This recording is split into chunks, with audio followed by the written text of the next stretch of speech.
Victor Davis Hanson is joining me today. He's a senior fellow at the Hoover Institute and author of The Dying Citizen: How Progressive Elites, Tribalism, and Globalization Are Destroying the Idea of America. Victor, thank you so much for joining me today. Thank you for having me. I want to talk about your book, of course, without giving too many spoilers away. Something that I found interesting, and I'm going to reference the line here. You talk about politicians and their treatment of the middle class. You write that, quote, all politicians still praise the middle class, but few recently have sought or found ways to preserve it in a radically changing, globalized world. Can you expand on this a little bit? And you say recently, how recent has this change been going on? And do you see this more at the national level with our politicians or the local level? Well, to answer your second question first, I think it's local, national, but even global, because we see the same phenomenon with the green coats or chartreuse coats in France, or Brexit, or Eastern Europe pushback. And there's a sense that globalization has favored people who had skills that were transnational. And what I mean by that, to take the now to answer your first question, in the United States, when globalization really caught on the last 30 years, people who had skills, mostly on the bi-coastal strips, corridors, law, academia, media, finance, corporate, Wall Street, et cetera, professional sports, Hollywood, entertainment. They suddenly found these huge global audiences of billions rather than millions. But for people largely in the interior, it was geographical as well as occupational, who had physical jobs. In other words, they worked on a lathe, or they were assemblymen, or they were small farmers, they were welders, or they were manufacturers. Their skills could be outsourced or offshored.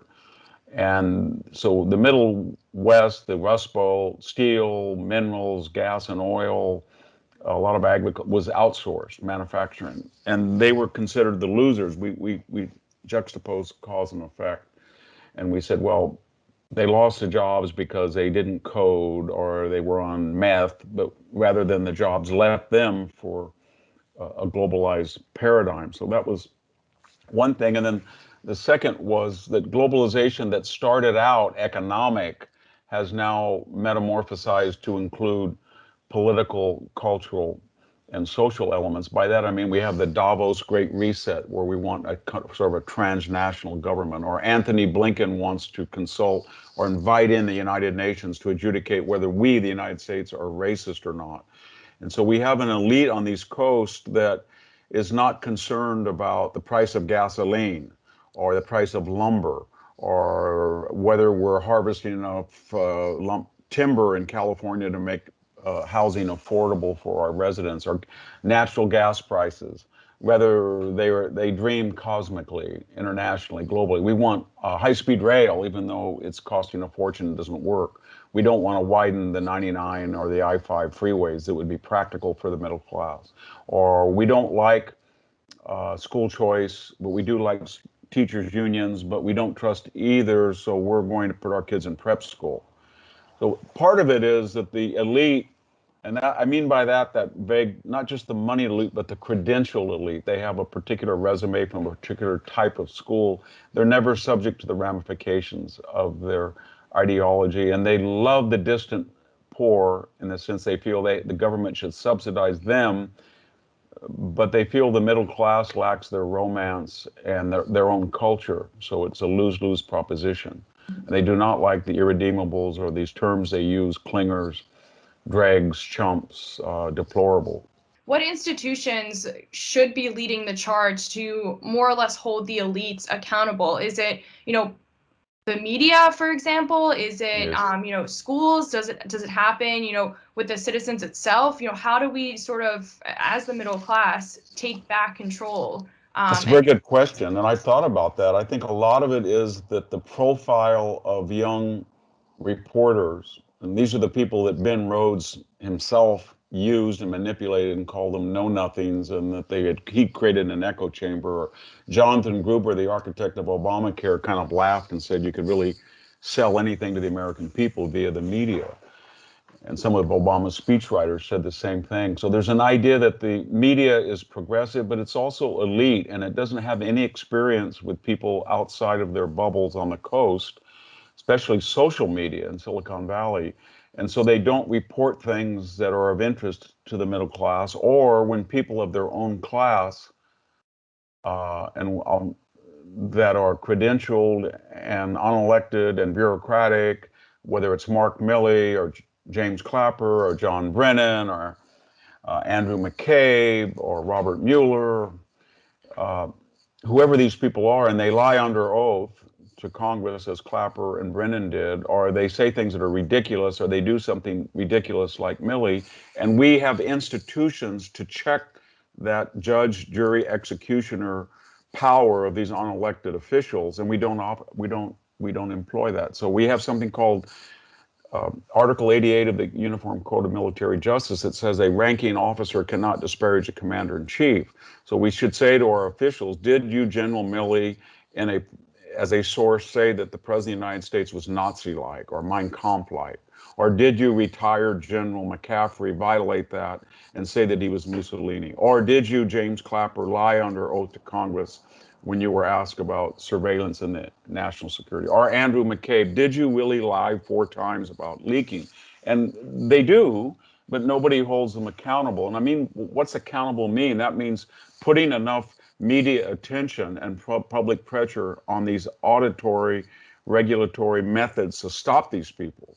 But when you praise them and say, James Comey is a folk hero, he tweets out quotes from Nietzsche or Kierkegaard, or Milley is a patriot, and they prep the battlefield as it is. So we don't have a media as the founders understood it. We don't have a First Amendment kind of anymore, and we have about 2 million people in the federal government who are unelected, and I have a whole chapter on them, and I find them very frightening because they combine the judicial, legislative, and executive branches into one persona, and that's dangerous, I think. You bring up so many interesting points throughout the entire book. I have been making notes. I'm like, oh, that's really interesting. Oh, that's really interesting. Just to really, expand the conversation, especially over the last year. And this is something that you talk about, in your book. You talk about the years of 1848 and 1970, 1848 and 1917 and 1968, as well as 2020. Can you talk about, those specific years, why you picked them, and how they relate to 2020? Yeah, what I wanted to do is I was writing this book before the George Floyd and that terrible 2020 year where we had COVID and the lockdown and the recession and then George Floyd and then the election and all of that acrimony. But I was trying to argue a number of things that are based on historical principles. One is that citizenship and constitutional government is very rare. 2, it's very rare because it's very difficult. It requires a middle class, and they have to be empowered economically, and we want them, as history shows and philosophers have pointed out, from Tocqueville all the way back to Aristotle, because they're not dependent on the government like the poor, and yet they don't seek aggrandizement as the rich do through their money and contacts and to warp government. And so I try to say this is an ancient idea, and it's a very fragile idea of constitutional. Half the countries in the world today are not constitutional. And why aren't they constitutional? And it's usually because economically the middle class gets squeezed. Or the second point I make is that you have to have a border. We just say, well, what does it matter if people come across? But every successful nation has said, we have to have a separate space, a sacred space where we, the citizens of this particular city, state, or republic or nation, can inculcate civic education, traditions, customs. We understand each other. We have a common language. We just don't want to be migratory peoples, tribes of pre-civilizational areas or regions where people come across, like, a Pashtun in Afghanistan. We don't know where his loyalty is. Is it to the Pashtuns in Pakistan? Or is it to the Pashtuns in Afghanistan? But the idea of an Afghan person as a citizen doesn't exist because they don't have a defined border. And then I also mentioned this pre-civilizational idea of tribalism, a good Latin word, and it suggests that if you owe your first allegiance to someone who has superficial affinities with you, appearances, then you're not meritocratic, and you're going to revert to a war of everybody against everybody. So you and I would be called by non-white as white, and therefore under tribalism, I would have a special affinity or favoritism to you because you're of my tribe. I don't know you and you don't know me, but under the American idea, I have no more allegiance to you than you do to me based on our similar skin color. And I don't feel that way. I don't feel like I should have an affinity to you, and I don't think you do to I because we're white. But when you start to re-tribalize and everybody hyphenates and adds accents and says, I'm this group, then everybody's going to do it. And we know from Yugoslavia or Rwanda or examples in the ancient or medieval world what happened.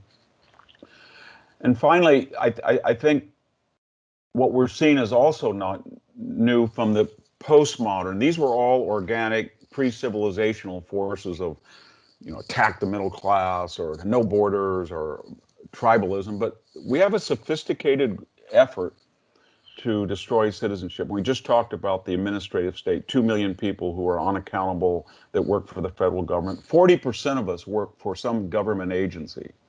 And that makes it very hard for the individual to challenge, as we see from these school board meetings about critical race theory, because those poor people are going up there and they're objecting. They don't have the money for lawyers. They don't have indemnity insurance. They don't even have a certain time. Anybody up there who's chief counsel for the school board or the principal or the superintendent, they have enormous powers and magnified at the federal level. Then we have these evolutionaries, and I talk about them a lot. They don't believe that human nature is fixed or constant across time and space, so they feel that the Constitution was a bunch of old white guys in 1787. So they don't really believe that these were gifted products of the Enlightenment that understood that people are people and they're not going to change their human emotions, reactions, predictable behaviors. And this Constitution reflected an effort to protect us from ourselves through checks and balances, balance of power. And so they want to change things because it hasn't developed the desired result. Now, we've seen with demography, they want to change the demography so they have more people who are dependent on government. Okay, but my gosh, 150-year tradition of a 9-person Supreme Court, 60-year tradition of 50 states, 180-year tradition of the filibuster, 233 years of a constitutional law of the Electoral College, and the idea that you cannot have a national uniform voting law that is reserved for the states. But they want to change the system by one vote, really, Kamala Harris in the Senate, because it hasn't delivered. And we talked about globalization. That's mostly an elite-driven phenomenon. I think most people don't favor it. And historically, when you look at the Soviet Union, it was going to be a global power, and Moscow was rotten. And when you look at the British Empire of the 19th century, it had the most powerful navy in the world. It controlled the most territory, and yet if you read Dickens' novel Oliver Twist or David Copperfield, there's rampant poverty at the heart of this enterprise. And so globalization is not accountable to people. And when you have illiberal actors on the world stage, why would you surrender a republic's sovereignty to these people? But I tried to do all this not just, George Floyd or the January 6th, but in a historical framework. And as I finished this book, all of these events started to happen. So I have an epilogue where I try to correlate them. Something else that you brought up in the book, which I thought was super interesting, and especially over the last year, I feel like is being talked about more and more, whether, just given any topic, I think it's related to American patriotism, and whether it's, you talked about civilization and open borders, and right now, obviously, we're going through a border crisis at the southern border. You talk about this American patriotism and two values that are essentially vanishing, and that is the gratitude for being a citizen of the United States, and also the recognition that one immigrates to the United States or continues to live within its confines because one believes it is preferable to other countries, which I thought was very fitting and very timely for what our country is currently going through. what do you think is causing this? This sort of, like you talked about those two values vanishing. What do you think is causing that? I think two things. One, of course, is general ignorance. So if you talk to students or people, young people especially, but not always young people, and you say, oh, by the way, if you would like to be a Chinese citizen, do you think you would be allowed to do that? Or if you want to even go to one of our allies like Japan and say, I love Japan, I want to immigrate, I'm going to be an active politician in Japan, you're not going to be able to do it because most nations in the world correlate citizenship with your appearance. I couldn't go to Mexico and say I want to be a big player in Mexican culture because I don't look Mexican. The Mexican Constitution has a clause there that immigration shall not alter the essence of Mexicans. And so this is a very unique idea that we're making race incidental, not essential to who we are, and yet nobody appreciates it. And we have this absurdity, as you point out. People are hanging on wheels in a plane coming from Afghanistan, or they're down there defecating and drinking the water at once. The Haitians are, and others. And yet we have these sophisticated elites that are saying, "Why we need this is a terrible country." I think AOC said it's not much better than garbage, or Omar said this. And you think, well, what is Somalia like? So they have no perspective historically or culturally because they're ignorant and they don't understand that you don't have to be perfect to be good, or we're better than the alternative, and that's good enough in most cases. The other thing is that a lot of this is careerist driven, and by that I mean when this woke movement started, very quickly people realized that while the majority of the population was not in favor of it, the major institutions they're not like the 60s where revolutionaries were throwing rocks at the Pentagon or storming the dean's office or parading around a corporation. Delta, American Airlines, they're the ones saying that IDs are racist. The university president is writing memos and saying that we're going to adjudicate things by the basis of race, or we're going to segregate dorms, or we're going to have safe spaces. So this is a top-down, elite-driven, because all of the institutions, the boardroom, the Wall Street, professional sports, Hollywood, Silicon Valley, media, academia, K through 12, they're all on board.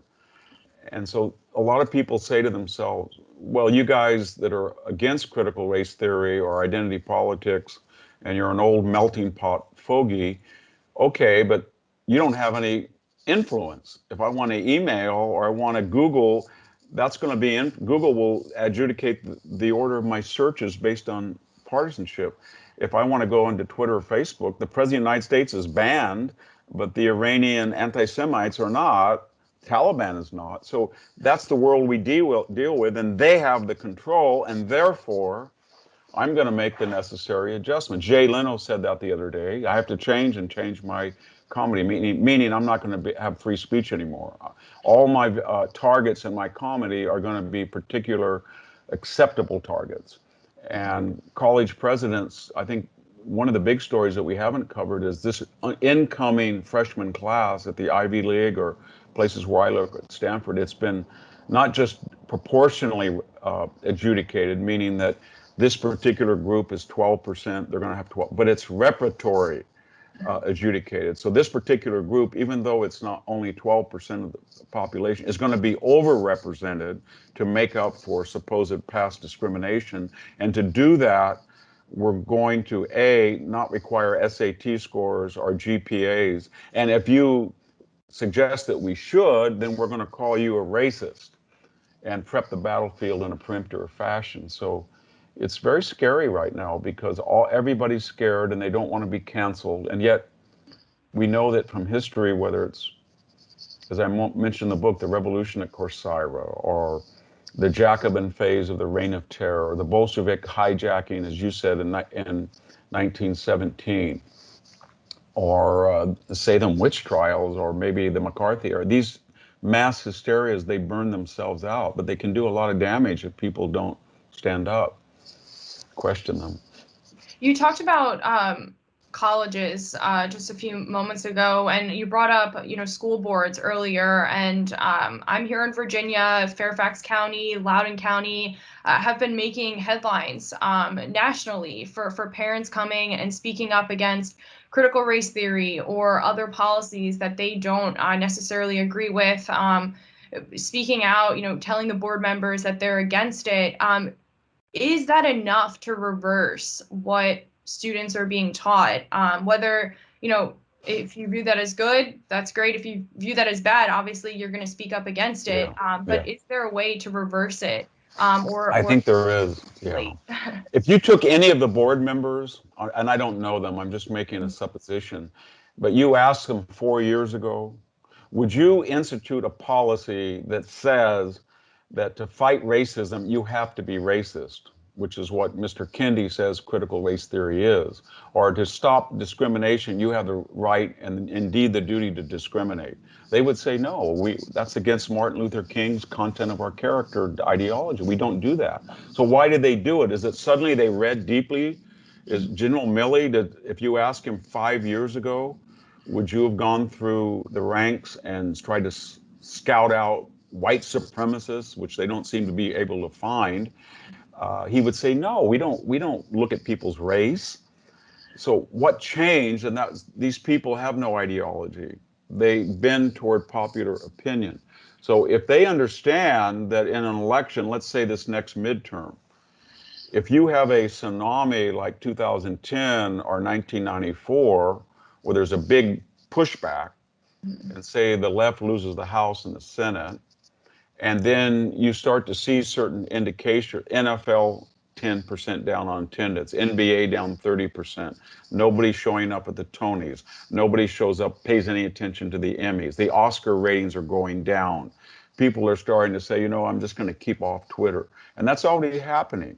Then I think these bureaucrats will start to react to the perceived pressure. Right now, they feel that their jobs, their careers, their advancement and promotions are all adjudicated on mouthing this thing. It's kind of sad because in the Soviet Union, nobody believed by 1955 that communism worked.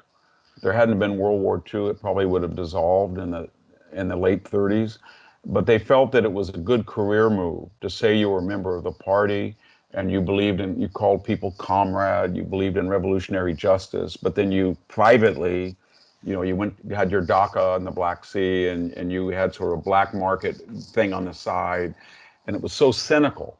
And I think that's what we're seeing now with the woke movement. They're not revolutionaries. Again, this is top down.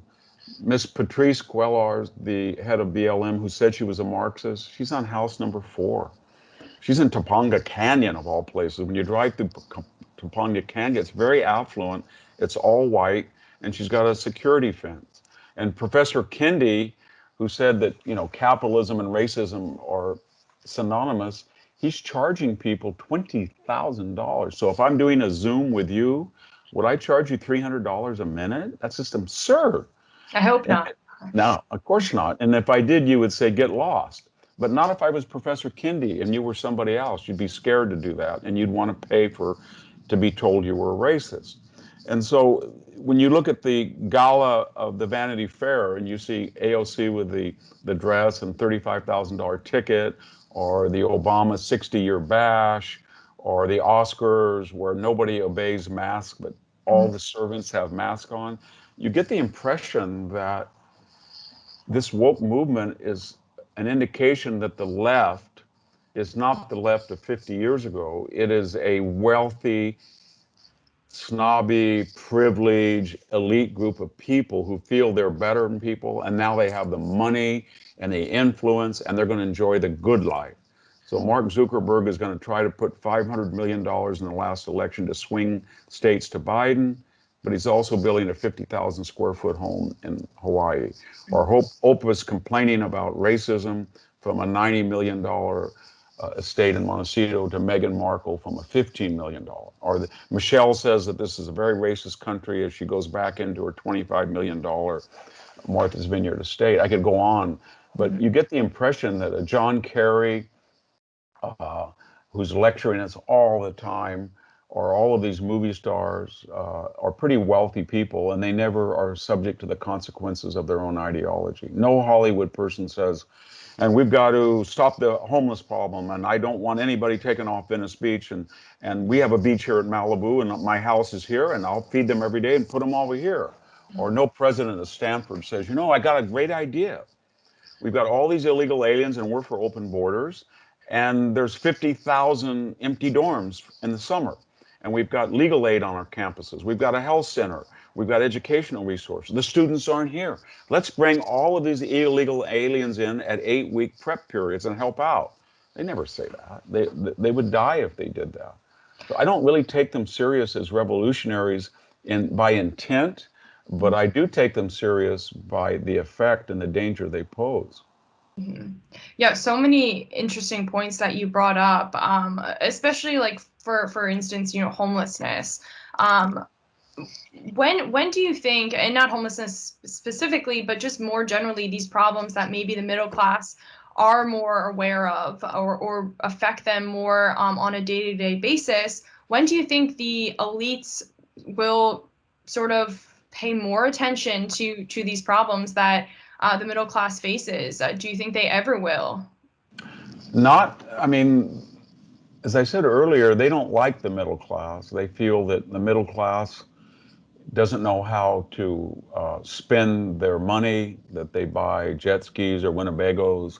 They're not romantic and poor and suffering like the poor that they love to romanticize but keep distant. The middle class are in their face all the time. They see them at restaurants sometimes. They see them at national parks. They just don't like them. And they don't feel the middle class has a culture. So they're at a war with the middle class. Here in California, 9 million middle class people have left, whereas we had about 10 million over 40 years come in across the border, many of them illegally, that the elite loved. So you start with that premise. So how does the middle class reclaim their dominance in American politics? And a lot of them have not voted. We know that Donald Trump got about 6 million people in 2016 that had dropped out of voting. They need to vote.